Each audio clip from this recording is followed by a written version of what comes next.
Here we're in the shop with Metal Tech 4x4. This is Mark. We're getting ready to adjust some coilovers. These are Icon 2.5-inch IFP internal floating piston, meaning that there's no remote reservoir, and the oil is separated from the nitrogen. That's an IFP, internal floating piston. To adjust these, we're going to adjust the collar up above to increase the preload to lift the vehicle up. To do that, we're first going to back off this Allen key, or this Allen set screw, with a 5/32 Allen key. We're just going to back it off a little bit. We don't need to take it completely out. That Allen screw has a small plastic tip on the end of it that engages the steel of the threaded collar. So next we're going to do is we're going to have a little bit of PB Blaster. We're going to put some penetrant oil on top to make it easy to adjust.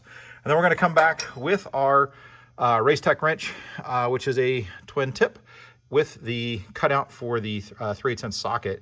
And we're going to go ahead and come in here, engage these, and give it some adjustment. That's basically it. We're going to count our turns, counting the set screw. We're going to see as it goes around as 1, round as 2. We're always going to make sure the set screw is facing out, because when we are done, we will tighten that set screw back up again, and it will be set. Once we're done adjusting them, we'll set the truck back down on the ground, rock the truck back and forth, preferably drive it, and then check our height to see how much we changed. If we need to make any more changes or back some off, we will go ahead and do that, repeating the process. Appreciate it. Thanks for hanging out with us in the shop at Metal Tech 4x4.